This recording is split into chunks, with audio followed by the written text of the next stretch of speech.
Olá a todos.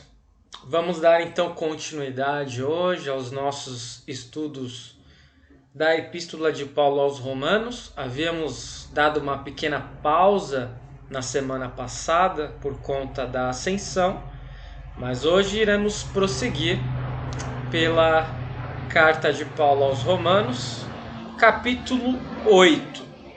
Vamos fazer aquela nossa oração habitual de início? Em nome do Pai, do Filho e do Espírito Santo. Amém. Querido Deus, amado Pai, graças te damos por este dia, por todas as bênçãos derramadas sobre nós e toda a proteção dispensada. Te agradecemos porque nós temos a oportunidade de estudar a Tua Palavra. Fica conosco e envia o Teu Santo Espírito, especialmente hoje em que queremos estudar a respeito da atuação do Espírito Santo sobre a nossa vida. É o que pedimos e agradecemos em nome de Jesus. Amém. Muito bem, então vamos dar prosseguimento hoje com o estudo de Romanos 8, a vida no Espírito Santo. Todos tenham um abençoado estudo bíblico e vamos passar então para a introdução. Domingo agora será um dia especial para a Igreja Cristã, um dia em que nós relembramos da descida do Espírito Santo sobre os discípulos, sobre os seguidores de Cristo, o início da Igreja Cristã pós-ressurreição de Jesus, pós-ascensão de Jesus e a disseminação do Evangelho pelo mundo. E nós sabemos que sem o Espírito Santo, sem a descida dele, as coisas seriam muito mais difíceis. Elas já são difíceis e elas seriam muito mais. E hoje então nós queremos ver qual a influência do Espírito Santo sobre a nossa vida, sobre a nossa caminhada cristã. Eu não vou responder agora essa questão ela estará latente ao longo do estudo. Lá no final nós voltamos a ela, ok? Hoje nós temos muito texto, muitos comentários de Lutero, então eu não quero perder muito tempo com divagações e explicando muita coisa. Vamos seguir em frente para ficarmos com o texto, ficarmos especialmente também com os comentários que Lutero tem para nos elucidar, nos abrilhantar este momento. Romanos 8, 1 e 2. Agora, pois, já não existe nenhuma condenação para os que estão em Cristo Jesus, porque a lei do Espírito da vida em Cristo Jesus livrou você da lei do pecado e da morte. A lei do Espírito da vida. O que seria esta lei? A lei do Espírito da vida. Nós sabemos que a lei do pecado e da morte é exatamente a lei que Deus nos deu e que nós não conseguimos cumprir. E como Deus exige o cumprimento da lei, se alguém quer se salvar por meio dela, e nós não conseguimos cumprir, o que acontece? O que acontece é que o resultado da lei é o pecado e a morte. É a impossibilidade de cumprimento e, ao mesmo tempo, a condenação eterna. Mas que lei seria essa do Espírito? Eu trago aqui palavras diretas da Bíblia da Reforma. E aí nós observamos que o Espírito Santo, conforme ele diz aqui, o Espírito Santo purifica e varre diariamente os pecados remanescentes e opera no sentido de tornar um homem bem puro e santo. Ou seja, é algo que o Espírito Santo passa a operar continuamente para que o ser humano ele comece a se afastar da sua vida de pecado. Mas isso também é lei? É a linguagem paulina, né? Paulo ele está trazendo duas leis. Ele coloca diante de nós a lei que faz com que alguém caia em pecado e morra e a lei do Espírito da vida. Ele vai sempre continuar nessa comparação, né? Ele já havia feito comparação entre o que é o ser humano e o que é a justiça humana e o que é a justiça divina. Ele já havia feito comparação entre Adão e Cristo, lembram? Ele já havia feito comparação a respeito de por que Abraão foi salvo, quer dizer, não foi pelo cumprimento da lei, mas foi pela fé. Aqui nós teremos um pouco mais disso. Só que nesse capítulo, o foco é o Espírito Santo.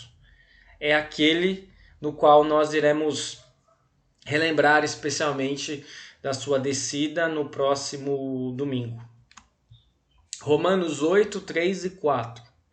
Porque aquilo que a lei não podia fazer por causa da fraqueza da carne, isso Deus fez, enviando seu próprio Filho em semelhança de carne pecaminosa e no que diz respeito ao pecado. E assim Deus condenou o pecado na carne, a fim de que a exigência da lei se cumprisse em nós, que não vivemos segundo a carne, mas segundo o Espírito. Portanto, qual é a exigência da lei? O que a lei exige? Isso a gente sempre tem que lembrar. Porque às vezes a gente fala assim, não, mas Deus enviou seu Filho, conforme palavras ali do apóstolo Paulo, a fim de que nós tivéssemos salvação, fôssemos perdoados. Mas o fato é que a exigência da lei continua sobre nós. Ela não deixa de existir. O que ocorre é que aquilo que nós não conseguíamos cumprir, Jesus cumpre.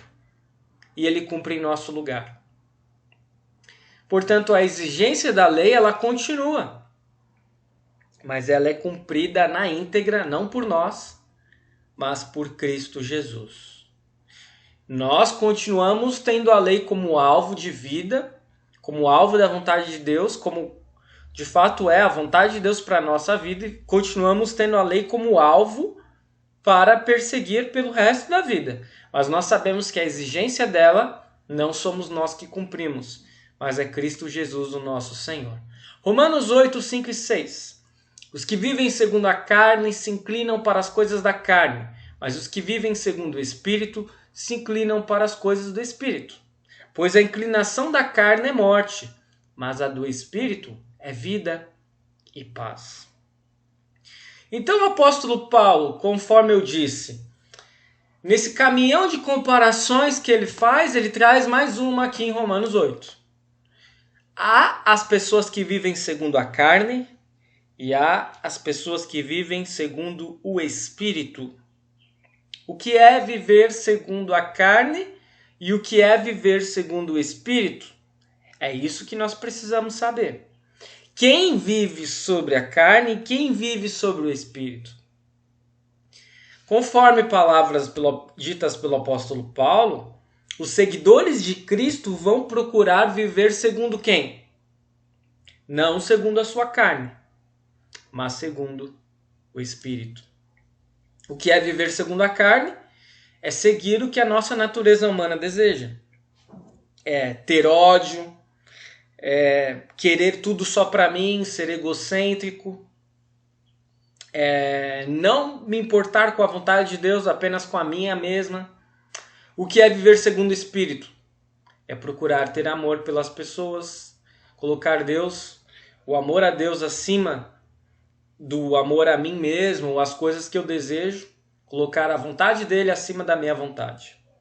Percebam como as duas coisas são totalmente distintas. Por isso, há pessoas que vivem segundo a carne e há pessoas que vivem segundo o Espírito, na linguagem paulina. Romanos 8, 7 e 8 diz assim: porque a inclinação da carne é inimizade contra Deus, pois não está sujeita à lei de Deus, nem mesmo pode estar. Portanto, os que estão na carne não podem agradar a Deus. O que é ser inimigo de Deus? É viver segundo a carne. É não me importar com a vontade de Deus. É eu simplesmente seguir pelos meus desejos. Isso é ser inimigo de Deus. Se você ama a Deus, conforme diz o evangelista João, além do seu evangelho, ele tem as suas cartas, né? Então, se você ama a Deus, siga a vontade dele. Isso é demonstrar amor a Deus. Se você ama, por exemplo, a gente é criança ou é adolescente e tem os nossos pais. Se a gente ama os nossos pais, a gente cumpre o que eles ordenaram. Isso é demonstrar amor aos pais. Não é só dar um beijo, não é só dar um abraço. Percebam? Porque muitas vezes o beijo pode ser um beijo de Judas. Porque uma coisa é você dizer que ama, mas não demonstrar isso por ações. As pessoas que seguem pela carne, infelizmente, são inimigas de Deus. O ponto é, muitas vezes nós esquecemos que nós, cristãos, que procuramos seguir pelo Espírito, já fomos inimigos de Deus, porque todos nascem assim. Todos nascem na carne. Todos nascem inimigos de Deus. Isso nós não podemos deixar de ter em mente. Nós nascemos inimigos de Deus. Ele é quem faz com que esta inimizade acabe. Ele torna-se nosso amigo. Romanos 8, 9 e 10. Vocês, porém, não estão na carne, mas no Espírito. Vocês quem? Os cristãos. Os cristãos lá de Roma, os cristãos de hoje. Se de fato o Espírito de Deus habita em vocês. Opa! E se alguém não tem o Espírito de Cristo, esse tal não é dele. Se, porém, Cristo está em vocês, o corpo, na verdade, está morto por causa do pecado, mas o Espírito é vida por causa da justiça. Se alguém vive pelo Espírito e não pela carne, vive porque o Espírito de Deus vive nessa pessoa. Não há como não viver pela carne, viver pelo Espírito sem a anuência, sem a presença, sem a participação do Espírito de Deus. Mas o que é o Espírito de Deus? E ali eu lanço a pergunta, qual é o Espírito de Cristo? Porque depois Paulo vai dizer, e se alguém não tem o Espírito de Cristo, esse tal não é dele. Mas então teria Deus o Pai, Deus o Filho, Deus o Espírito Santo e mais o Espírito de Cristo? Como assim? São 4 seres então? Não. O Espírito de Cristo é o Espírito Santo. Deus é um só. Em 3 pessoas, é verdade. Pai, Filho e Espírito Santo. Mas um só.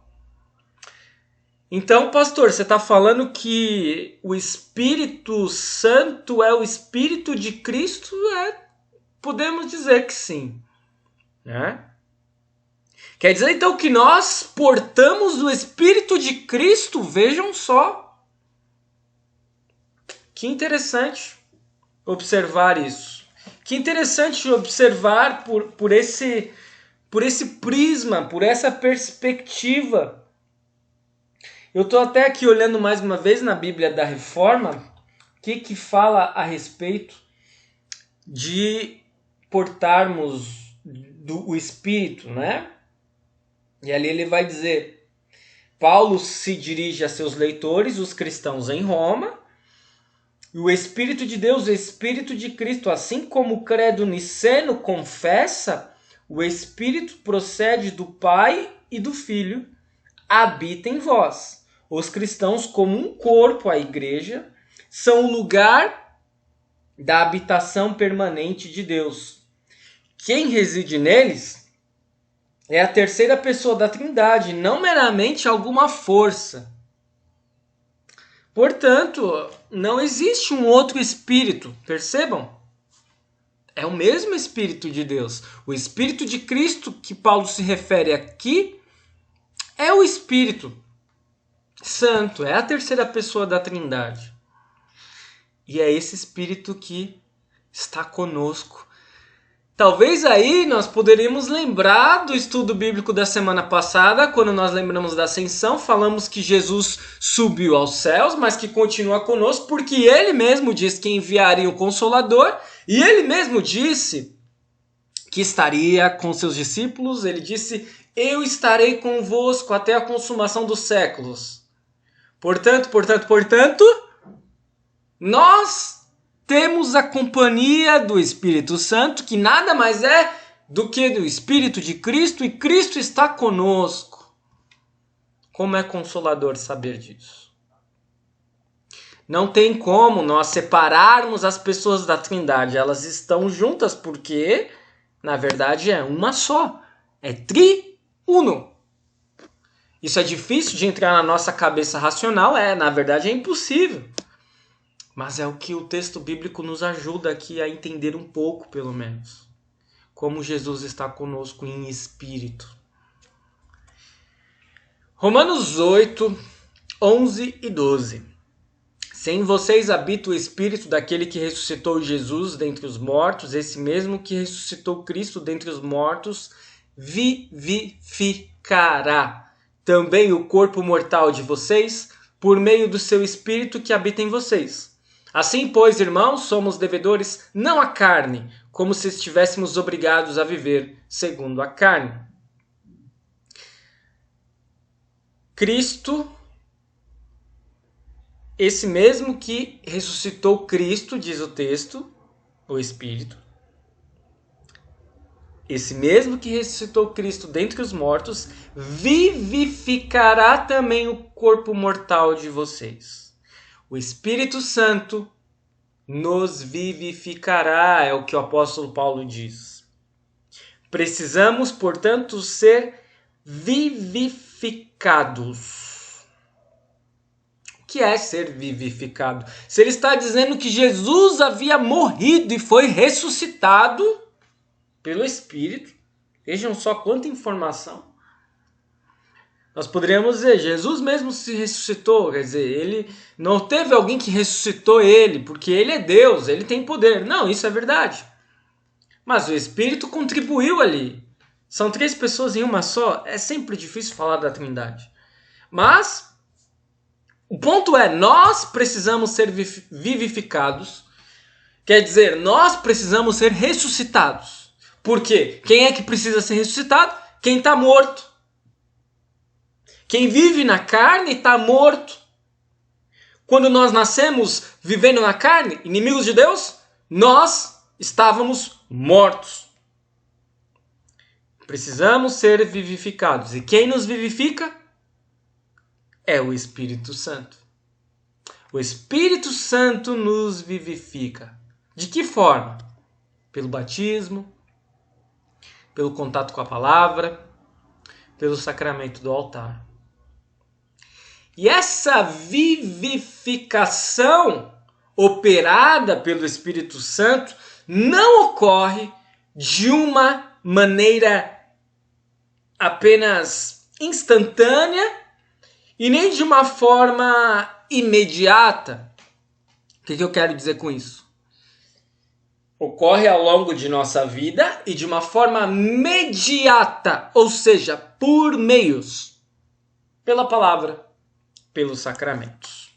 Romanos 8, 13 e 14. Porque se vocês viverem segundo a carne, caminharão para a morte. Mas, se pelo Espírito mortificarem os feitos do corpo, certamente viverão. Pois todos os que são guiados pelo Espírito de Deus são filhos de Deus. Aqui nós temos que ter muita calma. Há uma série de coisas que ouvimos por aí, às vezes já até falamos, que é muito bonito, que congrega, que junta pessoas, que é popular, mas que não é verdade do ponto de vista bíblico. Sabe, quando nós ouvimos assim alguém falando, eu também sou filho de Deus. Todo mundo é filho de Deus. Será que todo mundo é filho de Deus? Ué, pastor, mas se Deus é o nosso Criador, todo mundo foi criado, ainda que de uma forma indireta por Deus, na verdade direta, né? Porque a vida é um milagre de Deus. Como que nem todo mundo é filho de Deus? O que é isso? A verdade é que Deus deseja que todos sejam seus filhos. Mas nem todos são. Porque conforme palavras de Romanos 8,14, apenas aqueles que são guiados pelo Espírito de Deus são filhos de Deus. Quem são as pessoas guiadas pelo Espírito de Deus? Normalmente, seguidores de Cristo. Todos os seguidores, aqueles que seguem de verdade, de coração, em espírito e em verdade. Apenas esses são os filhos de Deus. Infelizmente, nem todos são. Isso não serve, não é motivo de orgulho para nós, não é motivo de nós nos jactarmos, de nós nos orgulharmos. Pelo contrário, nós precisamos, na verdade, nos mobilizar para que mais pessoas tenham contato com a palavra, com os sacramentos, e que possam deixar de viver pela carne e possam viver pelo Espírito, para que também sejam chamadas de filhos de Deus e estejam conosco como irmãos e irmãs.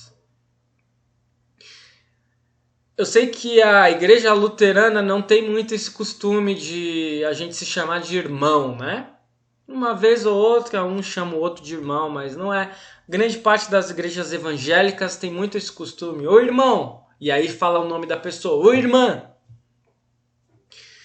O ponto é, nós não podemos chamar todos de irmãos. Nós podemos chamar de irmãos quem é cristão.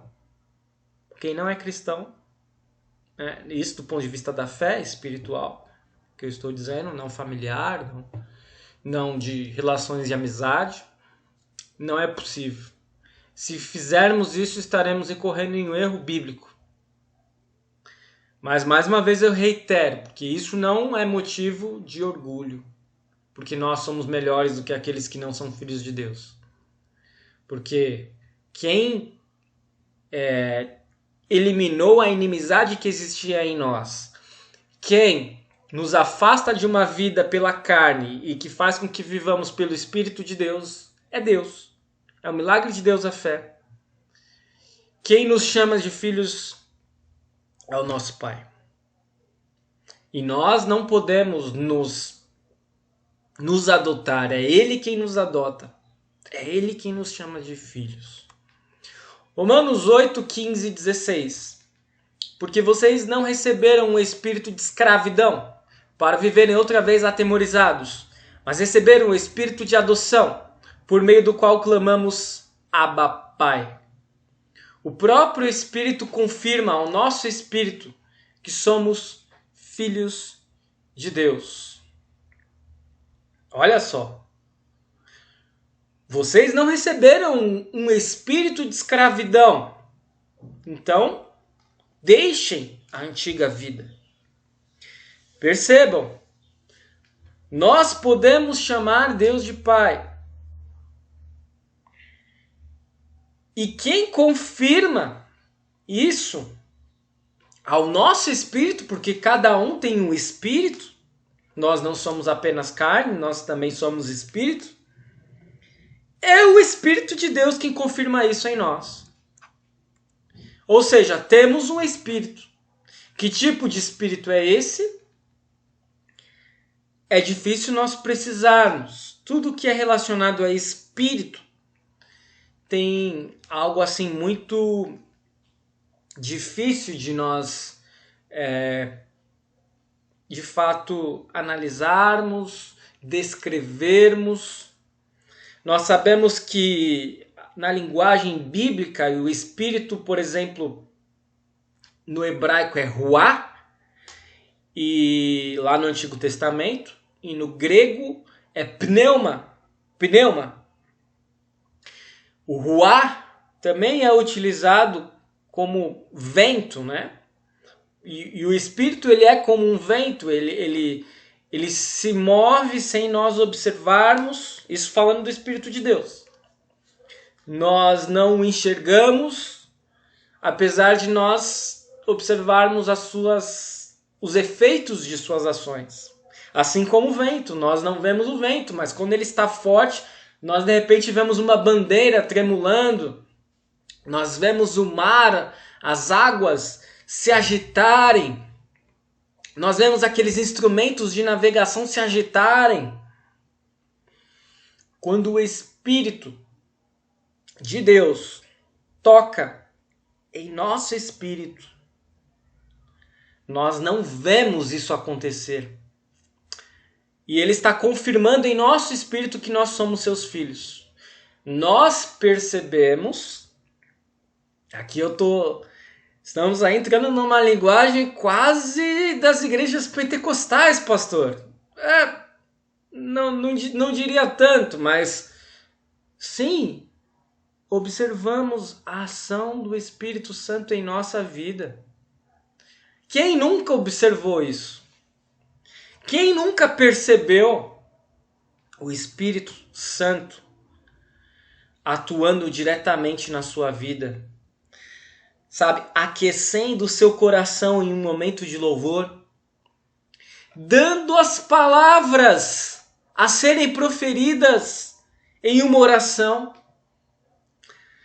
Eu sei que eu sou pastor, eu lido um pouco mais com a palavra, com a proclamação, mas eu sei que o Espírito atua na vida de cada um.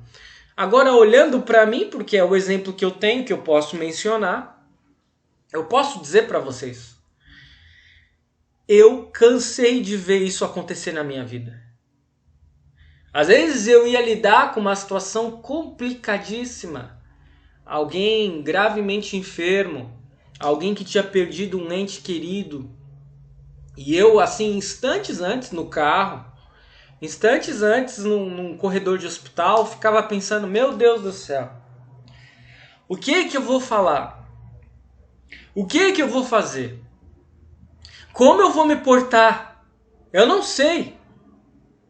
E o Espírito Santo tocava, dava as palavras, dava o proceder, me indicava como eu deveria agir. Não é que eu ouvi a voz dele falando comigo, sabe? Simplesmente aconteceu, eu fui guiado, eu fui movido por ele. E nós percebemos isso. Eu lembro de um episódio bem interessante também, há 2 anos na África do Sul. E o meu inglês, assim, eu me viro bem, eu não passo fome. Mas eu tenho minhas dificuldades no inglês. E eu lembro que eu estava em contato lá com pessoas lá de uma fazenda de animais selvagens e pessoas seculares, pessoas não cristãs. Até muitas vivendo em graves pecados. E eu lembro que certa vez, como o Espírito Santo tocou no meu coração para falar as palavras certas. E isso em inglês, sendo que não é minha primeira língua. E eu tenho dificuldades. Então isso ocorre, gente. O Espírito Santo confirma constantemente ao nosso espírito que nós somos filhos de Deus. Por meio de tudo isso que nós enxergamos, dando as palavras certas, dando o proceder correto, aquecendo o nosso coração em um louvor. É o Espírito de Deus fazendo isso em nosso espírito. Romanos 8, 17 e 18. E se somos filhos, somos também herdeiros, herdeiros de Deus e co-herdeiros com Cristo. Se com ele sofremos, para que também com ele sejamos glorificados, porque para mim tenho por certo que os sofrimentos do tempo presente não podem ser comparados com a glória a ser revelada em nós. Herdeiros de Deus o Pai e co-herdeiros de Cristo. O que seria isso exatamente? Vamos dar uma olhada aqui na Bíblia da Reforma, se tem algum comentário a respeito de sermos herdeiros e co-herdeiros. Acho que ele não trata especificamente. O que nós podemos dizer basicamente é que somos filhos de Deus. Isso ele já apontou isso antes. Vocês são filhos de Deus. Jesus é o que de Deus o Pai? É filho. Se ele está dizendo que nós somos herdeiros por sermos filhos de Deus, Jesus é o filho de Deus, Jesus também é herdeiro. Mas na verdade Jesus é o herdeiro.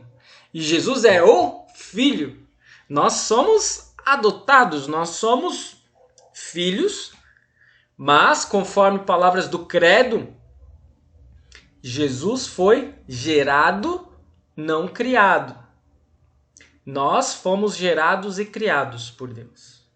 Jesus está numa categoria muito acima de nós. Jesus é Deus, Jesus é eterno, nós não somos. E o que nós podemos dizer é que Jesus tem como herança principal ser rei deste mundo e de todos os reinos. Ele é o rei. Ele está acima de todos os seres. Nós somos co-herdeiros porque nós também somos adotados como filhos de Deus. De certa forma, somos irmãos de Cristo. Não somos reis, mas somos irmãos do rei. E quais são as consequências de sermos tudo isso? Senão a glória eterna, a vida eterna, a salvação eterna, onde não haverá dor, onde não haverá morte, onde não haverá lágrima. As consequências são as melhores possíveis. De aqui em diante teremos vários textos de Lutero e eu vou ter que apressar um pouco mais o passo para não ficar muito longo o nosso estudo. Mas nós vamos ter todos os textos na íntegra. Alguns textos tá numa letra bem pequena, mas eu vou procurar ler e enfatizar o que é mais importante. Vocês verão que Lutero nos brinda de uma forma maravilhosa nesse capítulo 8 de Romanos, com textos magníficos. Vejamos só. Aqui sobre o versículo 17. Aqui deparamos-nos com uma enorme fraqueza em nós. Porque se realmente crêssemos nisso e não tivéssemos dúvida alguma a respeito disso, o que Lutero está falando aqui? Da nossa herança, de sermos filhos de Deus. De que deveríamos ter medo e quem pretenderia ou poderia fazer-nos mal? Pois quem pode dirigir-se a Deus dizendo, tu és meu Pai amado e eu sou teu filho? Esse poderá resistir a todos os demônios do inferno e de coração alegre fará pouco caso das ameaças do mundo. Porque nesse Pai ele tem um Senhor diante do qual todas as criaturas tremem. Ele igualmente recebe aquela herança e aquele reino que criatura alguma pode estragar. Paulo acrescenta, todavia, estas poucas palavras. Se com ele sofremos para nos dizer que assim devemos viver nesse mundo, dando mostras de que somos filhos devotos e obedientes, que não vivem segundo a carne, mas que por causa do reino suportam aquilo que lhes sobrevém e que mortifica a carne. Se assim for, então devemos e podemos nos consolar e realmente alegrar com estas palavras. Todos os que são guiados pelo Espírito de Deus, para que não sigam a carne, são filhos de Deus. Aquilo que eu já havia dito, nem todos são filhos de Deus, apenas aqueles que são guiados pelo Espírito de Deus. Mas o que eu friso aqui, e o que eu destaco aqui nesse texto, nesse comentário de Lutero sobre o versículo 17, é que se nós tivéssemos noção de como somos herdeiros de Deus, somos filhos de Deus, como poderíamos ter medo de algo desse mundo? Como poderíamos ter medo do mal, do diabo? Não poderíamos. Nós somos filhos de Deus. Percebam, nada deveria nos atemorizar. Nada deveria nos assustar. Vou pegar aqui um pouco de água.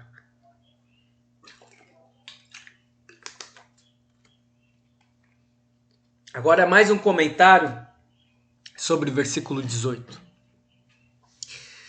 Neste mundo, o sol é uma luz clara e bonita, assim que pessoa alguma, por mais fortes e penetrantes que sejam seus olhos, consegue fitar seu esplendor sem vacilar, diz Lutero. Que será então no mundo vindouro, onde a luz solar será 7 vezes mais forte do que agora?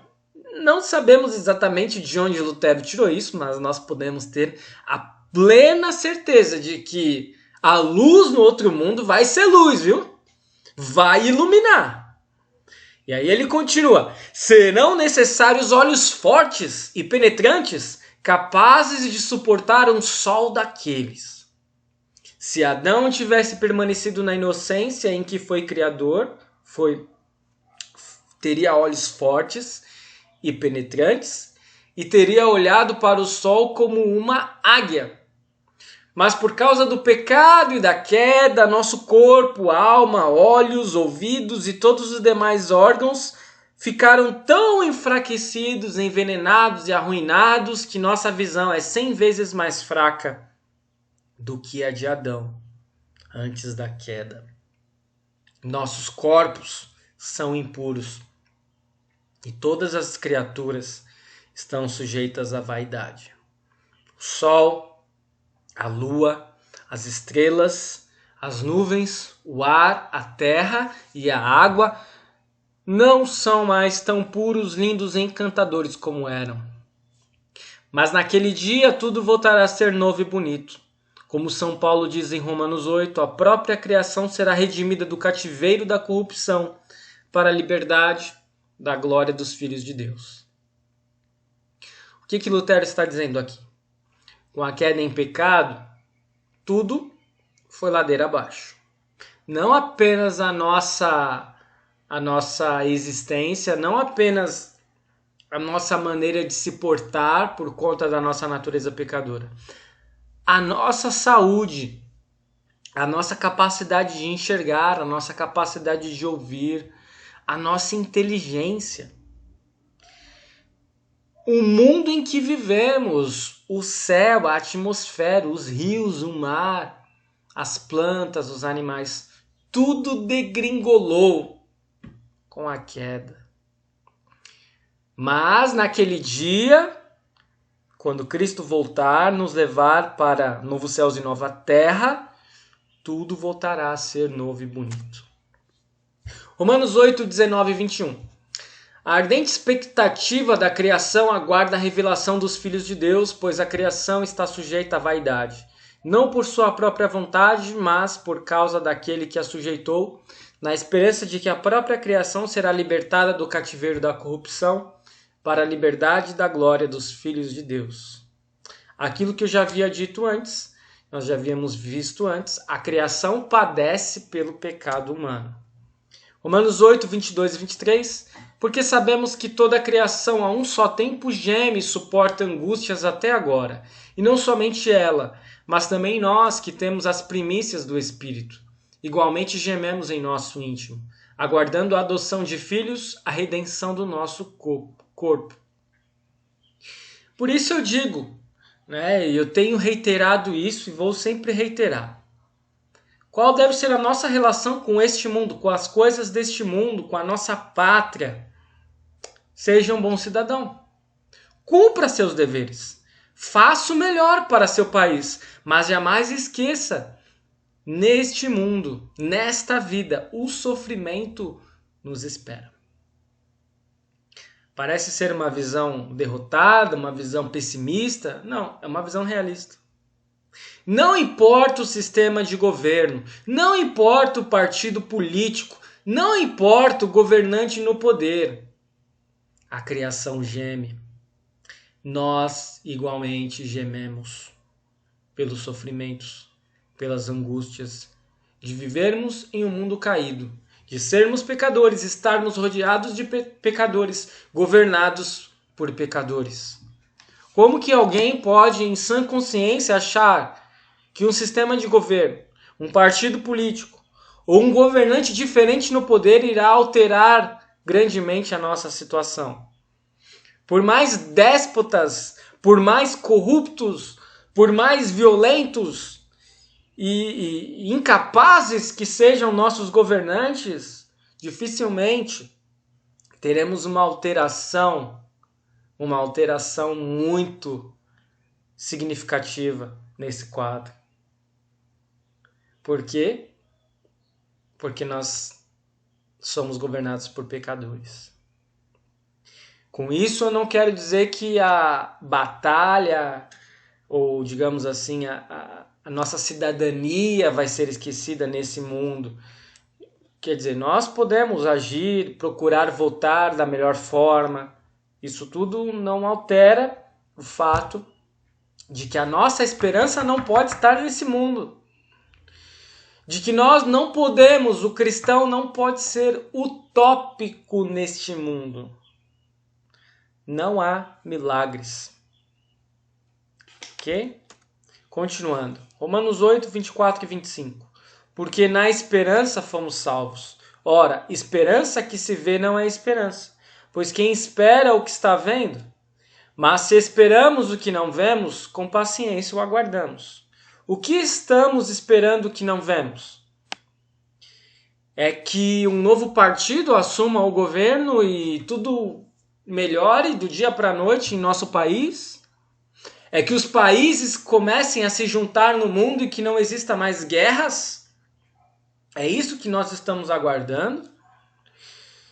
É que venha um novo Messias como os judeus aguardam e que dê libertação ao seu povo que reine neste mundo e nesta vida?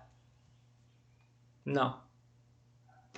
O que nós estamos esperando é a nossa esperança eterna do porvir, do retorno de Cristo para nos levar para novos céus e nova terra. Lutero sobre Romanos 8, 25. Tudo isso é fácil de ensinar, mas difícil de captar. Fácil de pregar, mas difícil de crer. Muito bom como admoestação, mas difícil de ser posto em prática. Fácil de dizer, mas difícil de fazer. No mundo são poucas as pessoas que aguardam a bendita esperança, a herança e o reino futuro e eterno, e que o fazem com tamanha certeza que não se apegam tanto assim a esta vida. Poucos são os que encaram esta vida passageira através de um vidro colorido, como se fossem cegos. E aquela vida, a eterna, com os olhos bem abertos e a herança celestial, são muitas vezes esquecidas. Enquanto que a vida presente e as coisas passageiras deste mundo são por demais lembradas, constantemente temos diante dos olhos as coisas transitórias que ocupam o nosso pensamento, objeto de nossa preocupação e alegria, enquanto que viramos as costas para a vida eterna. Dia e noite a gente corre atrás das coisas passageiras e despreza o que é eterno. Com os cristãos, na verdade, isso não deveria ser assim, mas justamente o contrário. Um cristão deveria encarar esta vida terrena de olhos fechados, ou então como num breve piscar de olhos. Agora deveria encarar a vida eterna futura com os olhos bem abertos e a clara luz. Deveria estar nesta vida apenas com o pé esquerdo, ao passo que com o pé direito e com a alma e de todo o coração deveria estar naquela vida, no céu, aguardando-a com esperança inabalável em alegria sempre. O que comentar sobre este comentário de Lutero? Nada. Ele é perfeito. Melhor deixar assim. Lembrar lá do início só. É fácil de ensinar, mas é difícil de captar. É fácil de pregar, mas difícil de crer. Muito bom como admoestação, mas difícil de ser posto em prática. Fácil de dizer, mas difícil de fazer. Precisamos pedir a Deus que Ele abra os nossos olhos para o porvir e que a gente cumpra com os nossos deveres aqui, mas que não se prenda tanto às coisas deste mundo. Lutero sobre Romanos 8, 26. Não é mau sinal, mas o melhor sinal possível quando nossas orações são respondidas de uma forma que parece contrariar o nosso pedido. Da mesma forma, não é bom sinal quando nossas orações são atendidas ao pé da letra. Lutero ficou louco aqui. Ele está dizendo, quando nós não temos as nossas orações atendidas, esse é um bom sinal. Quando nós temos as nossas orações atendidas, todas elas, é um péssimo sinal. Ué, por quê? E ele continua, o motivo disso é que a vontade e a sabedoria de Deus vão muito além da nossa vontade e sabedoria. Pode acontecer que ao orarmos por alguma coisa e Deus começar a atender, Ele o faz de uma forma que contraria os nossos pensamentos.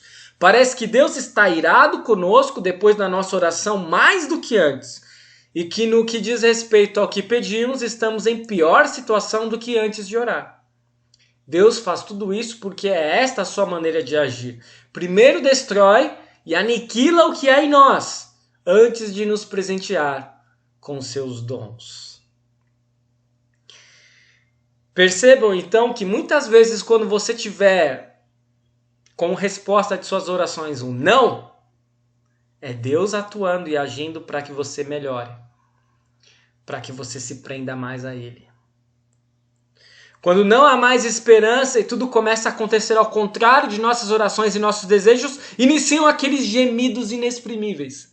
Então o Espírito nos assiste em nossa fraqueza, porque sem a assistência do Espírito nos seria impossível suportar essa forma que Deus usa para ouvir e atender nossas orações. Aqui se diz à alma, coragem, fique firme, anime-se e espere pelo Senhor. Mas quem tem o Espírito recebe ajuda através do mesmo. Quando Deus age, sua ação permanece oculta e incompreendida. E sua ação só pode ser ocultada quando se apresenta de uma forma contrária à nossa compreensão e ao nosso modo de pensar. E é aquilo que Lutero chamaria de Deus abscôndito. O Deus escondido. A forma de Deus agir escamoteada de nós. Mas que faz muito bem para a nossa vida. E que faz com que a gente continue em nossa caminhada firme e ligados a Ele. Romanos 8, 26 e 27. Hoje o texto é mais longo, tem que beber mais água.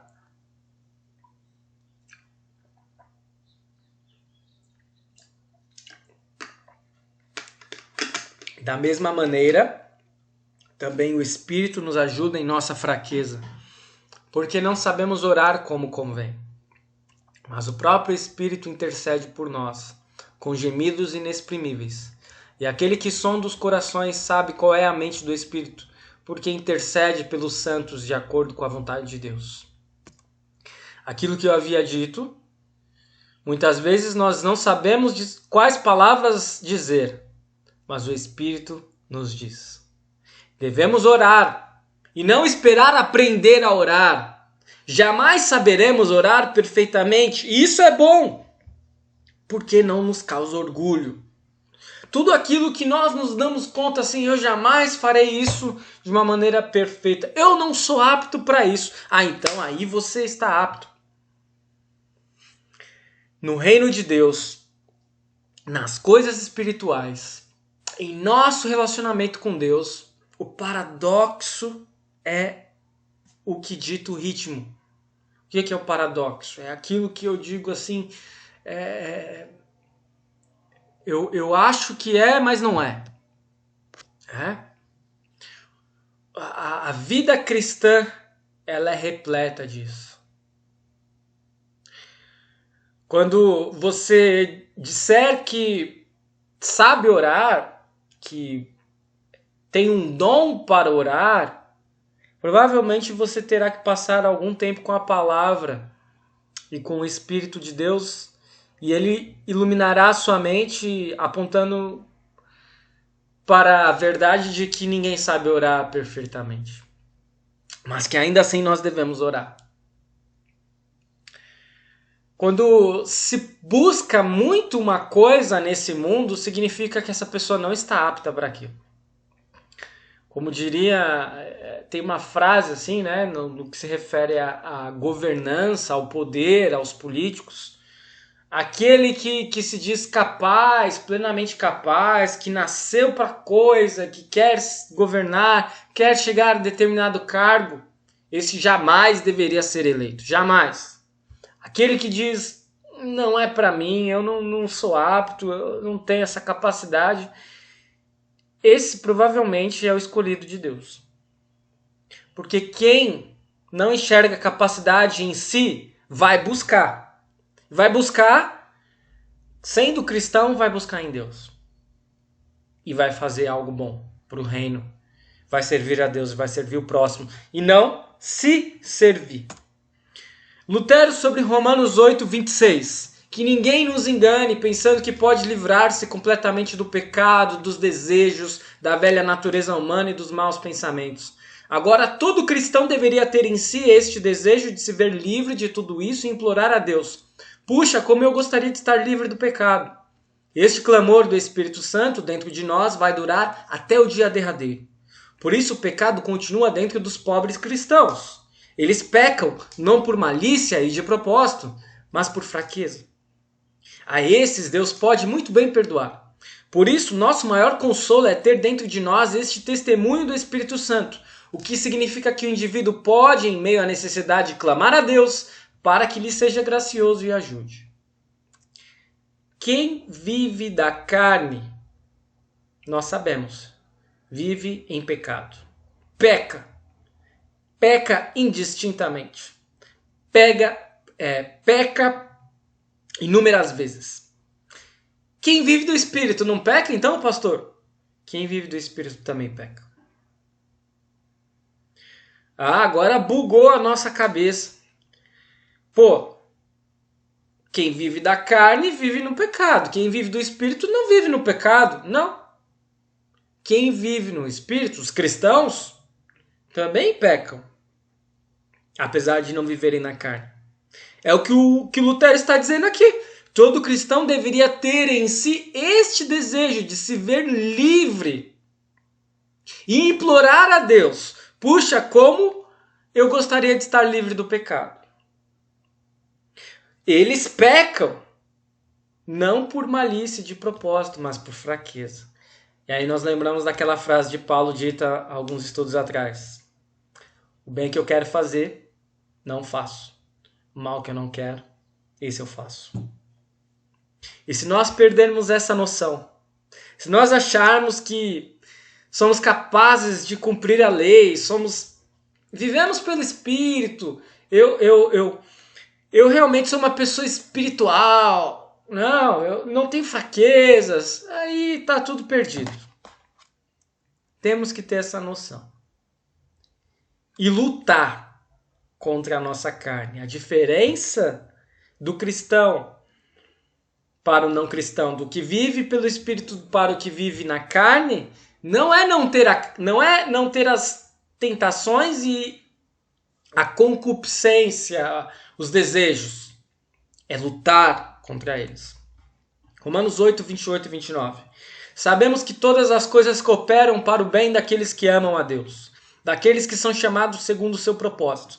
Pois aqueles que Deus de antemão conheceu, Ele também predestinou para serem conformes à imagem de seu Filho, a fim de que ele seja o primogênito entre muitos irmãos.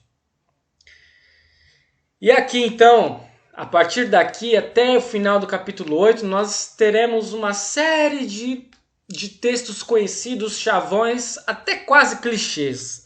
Todas as coisas cooperam para o bem daqueles que amam a Deus, mas precisamos olhar qual é o contexto que esse versículo aparece. Esse versículo precisa ser lido à luz da atuação do Espírito Santo em nossa vida. À luz do que Paulo disse antes, do que Lutero comentou antes, que nós pedimos algo e Deus não nos dá, e aí isso é bom, por quê? Porque todas as coisas cooperam para o bem. À luz de que nós iremos lutar contra a nossa carne, à luz de que nós precisamos ser vivificados pelo Espírito, e muitas vezes isso para acontecer vai trazer sofrimento, mas todas as coisas cooperam para o bem daqueles que amam a Deus. É nesse contexto que nós precisamos entender esse versículo. Beleza? Claro que a gente pode aplicá-lo em outras situações de nossa vida, mas tomar cuidado para não utilizar ele de uma forma assim muito fora de contexto. Romanos 8, 30 a 31. E aos que predestinou, a esses também chamou, e aos que chamou, a esses também justificou, e aos que justificou, a esses também glorificou. Que diremos então à vista dessas coisas? Se Deus é por nós, quem será contra nós? Mais um versículo muito conhecido. O que Paulo quer dizer aqui? O cristão não sofrerá oposição? Não é isso que Paulo quer dizer. Se Deus é por nós, quem será contra nós? O mundo, o diabo, a carne, 3 inimigos serão contra nós. O ponto é que o mundo, o diabo e a carne não são nada perto de Deus. Não são capazes de derrotar Deus. Desde que nós saibamos disso e nós procuremos viver pelo Espírito e não pela carne. Senão, o mundo, o diabo e a carne podem nos derrotar. Eles não podem derrotar a Deus, mas eles podem nos derrotar. E aí nós podemos dizer com toda a convicção, se Deus é por nós, quem será contra nós? Quando nós estivermos sofrendo pela fé. Quando nós estivermos em dificuldade. Quando nós estivermos com dúvidas a respeito de Deus estar conosco ou não. Nós lembramos desse versículo. Deus está conosco. Não há nada nesse mundo, não há nada que o diabo possa fazer, não há nada em nossa carne que possam contra Deus. Romanos 8, 32 e 33. Aquele que não poupou seu próprio filho, mas por todos nós o entregou, será que não nos dará graciosamente com ele todas as coisas? Quem intentará acusação contra os eleitos de Deus? É Deus quem os justifica. Quem são os eleitos de Deus? São os cristãos. Aqueles que confiam em Deus para serem justificados. Deus elege quem? Deus escolhe todos para serem salvos. Ele deseja que todos sejam salvos. João 3,16 diz isso. Deus amou o mundo de tal maneira que deu seu único filho para que todo aquele que nele crê não morra, mas tenha a vida eterna. Mas todos são salvos? Não. Por quê? Porque nem todos aceitam. Porque nem todos acabam crendo em Cristo. O que Lutero diz sobre Romanos 8,32? Quando tens a Cristo como fundamento e bem maior da tua felicidade, segue um outro ponto, que o tomes como exemplo, e também te ofereças para servir ao teu próximo, assim como vês que ele se ofereceu a ti. Repara então que a fé e o amor estão sendo divulgados, o mandamento de Deus está sendo cumprido, e a pessoa fica contente e destemida, para fazer e sofrer todas as coisas. Por isso observa bem, Cristo como dádiva alimenta tua fé e faz de ti um cristão. Cristo como exemplo exercita as tuas obras, porém elas não te tornam um cristão, mas partem de ti que já foste feito cristão anteriormente. Da mesma forma como se distinguem dádiva e exemplo, distingue-se também fé e obra. A fé nada tem de si própria, mas tem apenas a obra e vida de Cristo. As obras sim têm a sua participação, mas também não devem ser consideradas propriedade tua e sim do teu próximo. O que Lutero está dizendo aqui? A fé não é uma obra nossa. É Deus. Quem cria a fé em nós é Deus quem mantém a fé em nós. Portanto, a quem devemos a nossa salvação? A Deus. Mas e as nossas obras, pastor? Para quem vão? Para quem quem é que pode, quem sabe, pedir pelos seus feitos, pelas suas recompensas? Deus vai dizer, nem isso vocês devem pedir. Porque as obras que vocês realizam não são para vocês, mas para o próximo. Romanos 8, 34 e 35. Quem os condenará? É Cristo Jesus quem morreu, ou melhor, quem ressuscitou, o qual está à direita de Deus e também intercede por nós. Quem nos separará do amor de Cristo? Será a tribulação, ou a angústia, ou a perseguição, ou a fome, ou a nudez, ou o perigo, ou a espada? Aí nós lembramos daquela música muito bonita do Inário dos Jovens, do Celebrai. Nada poderá nos separar do amor de Deus. Aliás, Tem duas, né? Tem aquela nada poderá nos separar do amor de Deus e tem aquela outra que é quem nos separará, que aí já é mais retirado exatamente desses versículos finais de Romanos 8. Romanos 8, 36 e 37. Como está escrito, por amor de ti somos entregues à morte continuamente. Fomos considerados como ovelhas para o matador. Em todas estas coisas, porém, somos mais que vencedores por meio daquele que nos amou. Mais um versículo muito conhecido, somos mais que vencedores. Em que sentido somos mais que vencedores? Porque nós somos co-herdeiros com Cristo. Porque nós podemos ser chamados de filhos de Deus. Por quê? Porque somos guiados pelo Espírito de Deus e que nós sabemos que a nossa verdadeira vida não está aqui, está no porvir. E em Cristo somos mais que vencedores porque Cristo venceu o pecado, o diabo, o mundo e graças a isso nós temos esperança, nós temos vida, nós temos salvação, nós somos vivificados pelo Espírito Santo. Últimos versículos, Romanos 8, 38 e 39. Porque eu estou bem certo de que nem a morte, nem a vida, nem os anjos, nem os principados, nem as coisas do presente, nem do porvir, nem os poderes, nem a altura, nem a profundidade, nem qualquer outra criatura poderá nos separar do amor de Deus que está em Cristo Jesus, nosso Senhor. Quem não nos deixa separados do amor de Deus não é a gente, é Ele mesmo. É Ele quem faz com que a gente permaneça unidos a Ele. Ele nos abraça, Ele nos chama, Ele nos salva, Ele nos perdoa, Ele nos concede a fé, Ele mantém a fé em nós. E aí entra a importância do Espírito Santo. E aí nós podemos chegar aos últimos destaques. O Espírito Santo é figura-chave em nossa fé. Sem o Espírito Santo nós não cremos. Sem o Espírito Santo nós não podemos permanecer na caminhada neste mundo repleto de inimigos.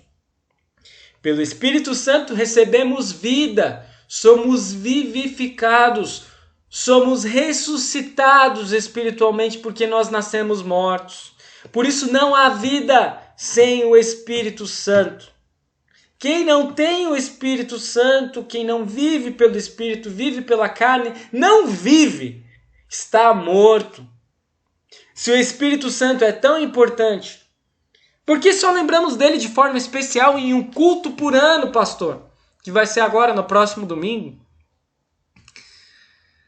Na verdade, o Espírito Santo ele tem aquela tarefa de ser ele é um auxiliar, por isso também chamado de auxiliador. Ele é um assessor, ele é alguém que vai servir como um holofote.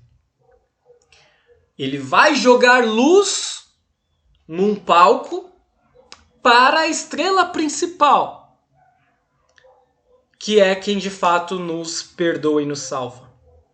O foco do Espírito Santo não está nele, não está em nós, mas está em Cristo.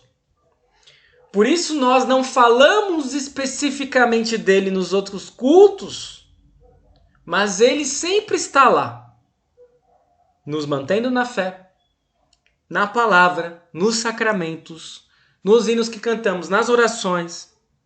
E ele sempre está colocando o seu foco em quem? Em quem? Em Cristo. Porque é Cristo quem nos perdoa, é Cristo quem nos salva. Vejam só a importância do Espírito Santo para a nossa vida. Sei que o estudo hoje foi mais longo, não quero tecer mais considerações adicionais, vou apenas finalizar com uma breve oração. Querido Deus, amado Pai, abençoe este irmão, esta irmã que está em seu lar. Abençoe com o Santo Espírito que ele permaneça nesse lar, que ele permaneça nessa vida, orientando, guiando os seus passos, para que eles jamais percam a fé, para que eles possam ser utilizados como ferramentas em tuas mãos. Como é bom sabermos que mesmo diante de dificuldades, de problemas, doenças, pandemia, crise financeira, crise política, nós não ficamos desesperados porque Cristo Jesus está conosco. Nós temos o Espírito ao nosso lado e, conforme palavras do apóstolo Paulo, o Espírito de Cristo permanece conosco. Abençoe cada lar, cada noite, a noite de cada um, para que possamos ter uma abençoada noite de descanso e que amanhã possamos acordar leves, tranquilos, felizes, não apenas porque é sexta-feira, mas também porque nós somos teus filhos, especialmente por isso, e porque podemos servir a ti e ao nosso próximo. É o que pedimos e agradecemos em nome de Cristo Jesus, nosso Senhor e Salvador. Amém. Muito bem, meus amigos, minhas amigas, foi um prazer inenarrável estar com vocês novamente. Continuem acompanhando nossos canais, continuamos com os nossos estudos. Próxima semana teremos Romanos 9. Abençoada noite a todos, fiquem com Deus. Grande abraço.